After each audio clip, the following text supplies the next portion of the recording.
Ebele bakoma na bango ba Kristo bayindo me bakoma kopema ka dimanche yenge muzulu nengo conseil na kopesa na bandeko na bayindo esengeli kololaka makambo wana mokempe ko se décoloniser ndenge balobana na menoka bapaya ko se décoloniser ozolongolaka bilembo wana moke olongona kombo na bango alolongoli moko na bango dimanche ogwaki yango olongoli ezali na bango olongoli makanisi na bango obandisi kokotisa oyo ya biso ya kimoyindo ekobakisela o ebele tata kolo mokili akoyeba kobomba ona samba metela fo mokimbango maboko makasi po awa tondoko na mikanda moko c'est vraiment de jugement de Fumu Kimbangu na prison ya Lubumbashi balobi Fumu Kimbangu asambaki ezalaki na mokolo moko na 1921 Fumu Kimbangu bajijaka ndenge tomonaka moto afandi bajuge batelemi bazali kosambisa ye sikoyo mpona nini basambisaki Fumu Kimbangu mpona bahistoire na ye lelo toyokaka asalaki nde bamiracle sikoyo moto oyo asali bamiracle bakoma kosambisa ye asamba mpe na suka ya mokanda oyo bazoloba na biso bakondane ye condamné à mort mais ye asepwisaki bibembe oyo bazalaki bamort basekwaki bakoka batelemaki mais ye bakangi ye akoma condamné à mort yenge mozolo oseli na kati wana trikage moza wana ye azalaki moyindo me bato basambisi ye mindele bakondamné à mort koma mindele bakondamné à mort na moto oyo asepwisi bamort pour besoin na obeyenge mozolo mukanda mo eza mpenza mwa molai me tokotanga kaka mwa l'essentiel moke arrêté par l'autorité coloniale Fumu Kimbangu et ses compagnons firent tradis devant les conseils de Tisiville. Tisiville, il vous avez dit Mbanzango Matombo. Ils ont dit Mbanzango n'est pas colonial. Fut jugé le 3 octobre 1921. Donc le 3 octobre 1921,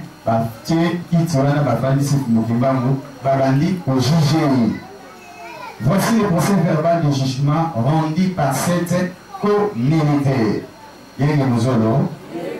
Bazali basambisa ye esika basambisaka basoda esika kutu basambisaka basivile te basoda jugement du conseil de guerre de Tisiville audience publique du 3 octobre 1921 en cause ministère public contre Fumu Kimbangu et consorts.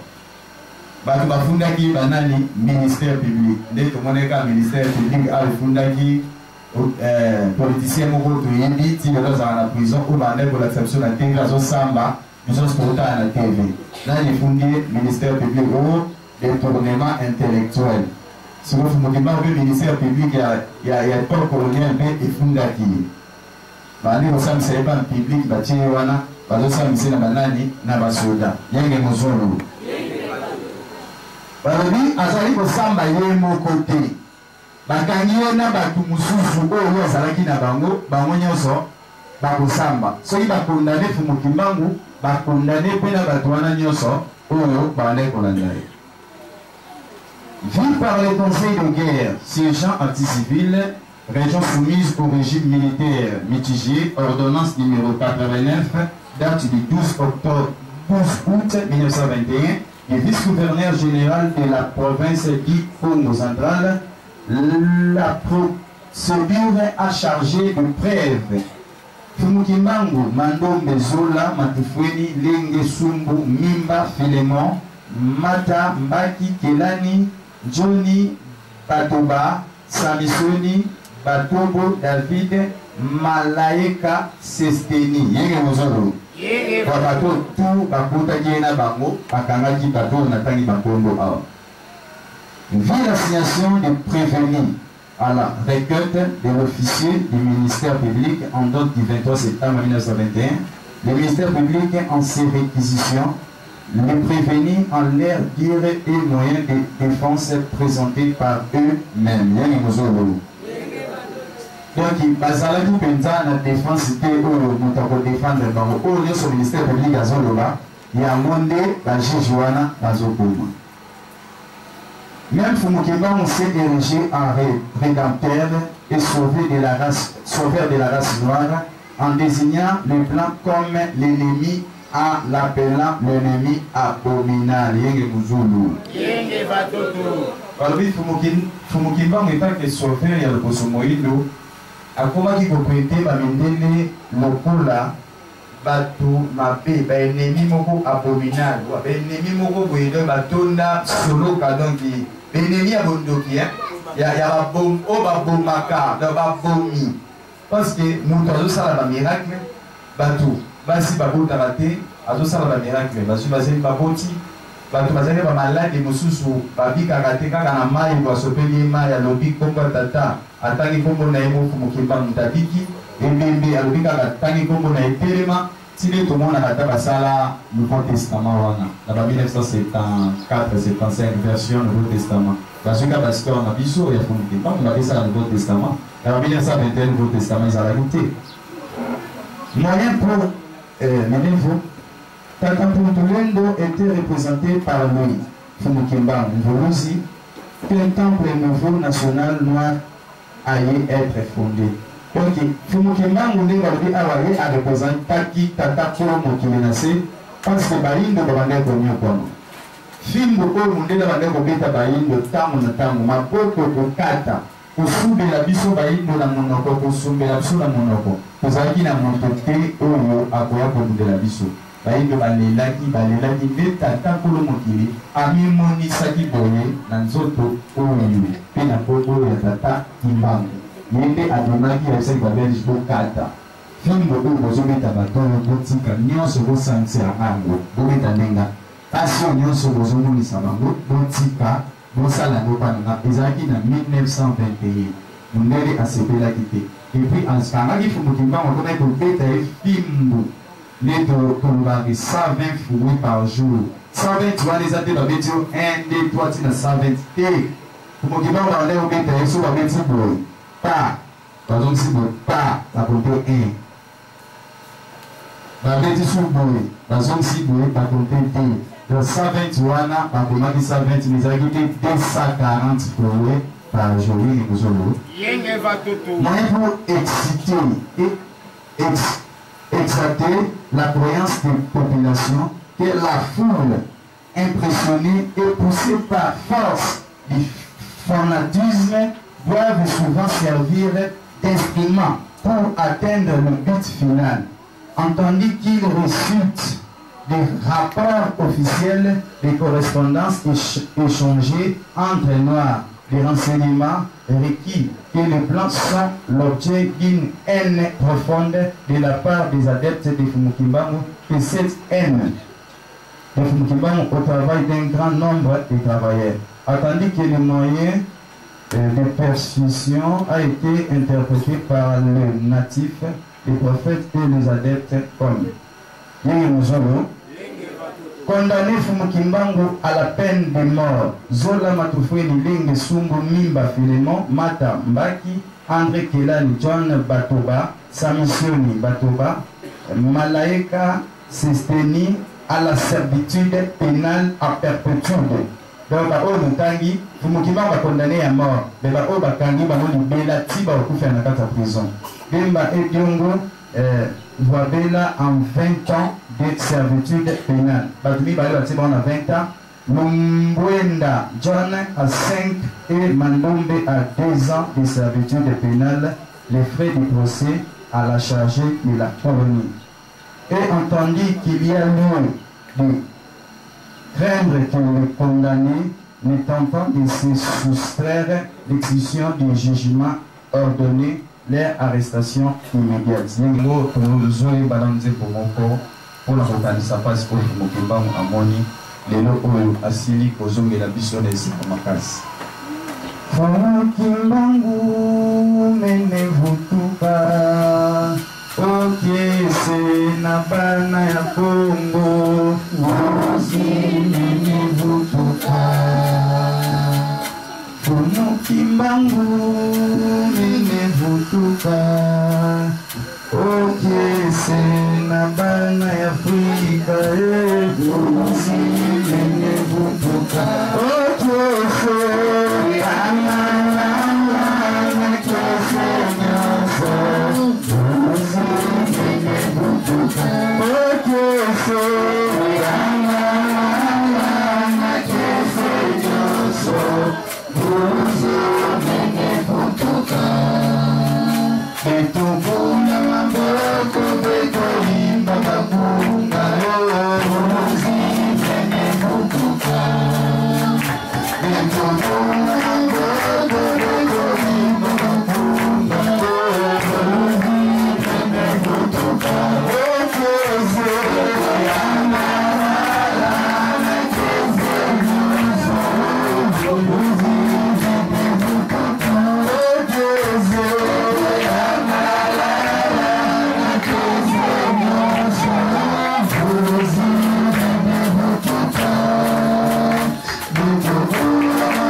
Kese na banda kese kwa bana ya Kongo do bana Afrika esengo kuta la pasi ya boime lelo pe mokimbango azongi seke pe azongi tozomona misala awa tozomona nde tozobika tozota mateya to bibetra susu na boko benda makasi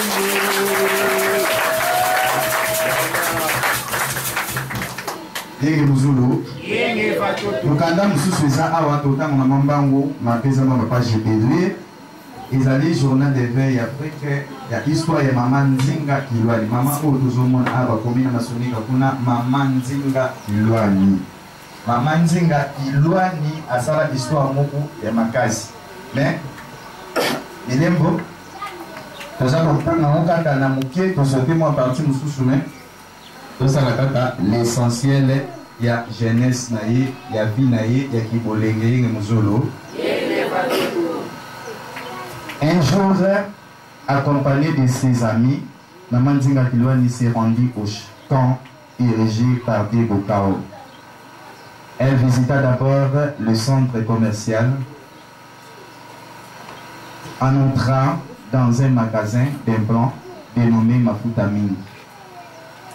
Mafuta Mingi fit épris de sa sublime beauté. Le traînit et voulut la violer, mais Nzinga Kilwani s'en déroba promptement. Maman Nzinga Kilwani Otambola na kati ya époque wana l'esclavagisme déjà wana royaume na biso esi ekwei Nzinga ku esi akwesi royaume na boka mindele. Maman Nzinga Kilwani azalaki elenge azalaki mwana ya mokonzi azali kotambola koke kotala makambo oyo mondele azali kosala. Mondele asali pa magasin atie bandeko na ye baindo na kati azali konyokola bango. Pe mondele moko alingaki aviole komone amibambaki kombo Mafuta Mingi. Et puis Maman Nzinga Kilwani a se défendaki contre mondele wana. Et promis au blanc, elle passera un autre jour pour lui pleurer. Et puis elle sait pas mondele wana kena kei mena popandela suku zonga mukolo mususu pona kolakisa bino. Et Mafuta Mingi convaincu par ses paroles laissa partir. Elle continua sa promenade jusqu'à l'enclos où les colons internaient les esclaves. Si nanda kumobesika ba belge topé ba colonisateur iznatan wanda kina ba portugais ba bande ko bomba ba wumbu wana bandeko na biso ba hindu. Cette fille fit frapper de fureur contre les colons. Maman Nzinga sepela quitté na likambo mindele ba komeko sala. Eux de pitié en découvrant que sa race était opprimée par les étrangers.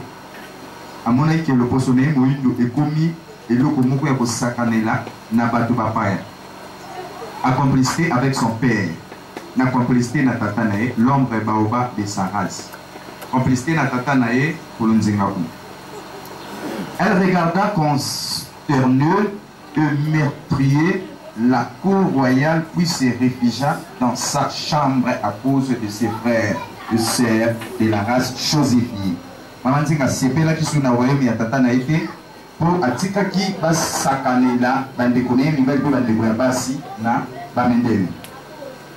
Le message éteignait son père et celui-ci. Aïbisaki tata na ebe l'invita dans son trône avec sa fille na kibokonzi na ye. Et la sagesse de Nzinga Kilwani se manifesta en posant des questions.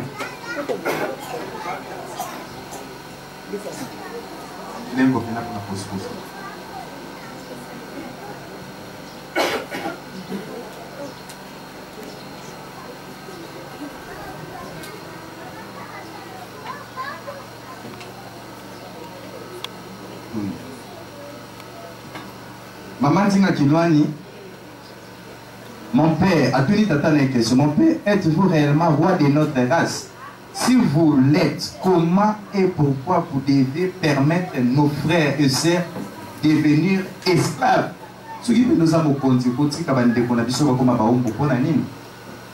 Le roi resta sans répondre et la fille Nzinga Kilwani commença à s'inquiéter des situations qui devraient courir l'Afrique de son temps. Nzinga Kilwani prophétesse, pendant qu'elle partait au champ, notre Père Tout-Puissant lui a parlé, fait une recommandation, celle de ramener la paix, la concordée, la justice, l'équité et l'ordre perdu par son Père qui ne devrait plus vivre longtemps pour avoir caché son pouvoir qui lui fit léguer par notre Père Tout-Puissant, Tatampo Koulé de Vidumukulu et Tatampo Tulendo, pourvoyèrent les rois lui promis de succéder à son père. À cette occasion, une épée symbole du pouvoir lui fit donner par Tata Pongo de l'Élie Mozolo.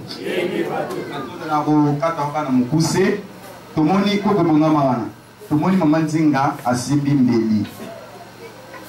Ezali significatif histoire ya mama oyo, ezali histoire molai mais tokata na mukuse. Mama oyo asepela kite ndenge colonisation ekotaki na mabele Afrique.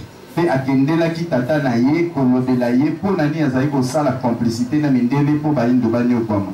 Mais roi akokaki so kolobela kote po déjà balataki chapelet andimai kozwa kombo ya mindele kombo oyo tozolobaki tolongolaka bakombo ya bajean ye azalaki na kombo ya nzinga ku akomi na ye Jean mais ndele bazwi kombo ya Jean babambi na portugais babenga ye João Premier soki tokoka kombo ya João Premier elingi kolakisa Jean Premier edominaki déjà baforce na ye lilimo ya bakoko na biso mpe ekitaki déjà tata na ye mpo alataki déjà koloso na kombo ya mindele nde bango bakoko na biso tata kolo mokili akitaki nguya moko na nzela ya zamba oyo mama bandaki kokende apesaki epe wana donc epe wana ebiminaki na kati ya zamba azwi yango elingi kolakisaki pouvoir ya tata na yo elongo epai na ye ekomi nde epai na yo yo nde bunda etumba olongola bandeko na yo na pasi yenge mozolo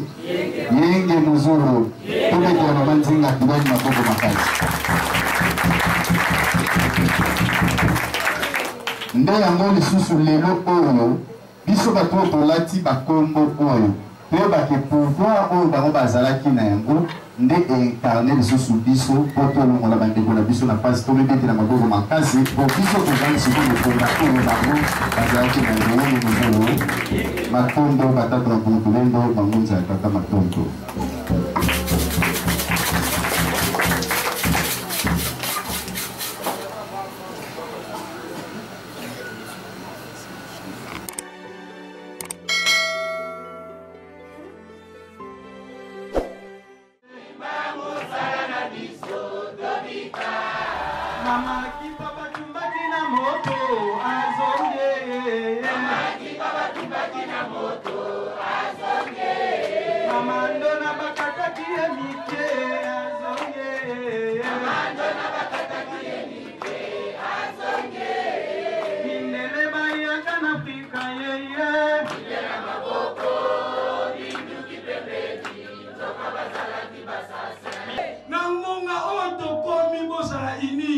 Bosto sana bilanga tolo molamuka na Afrika na pa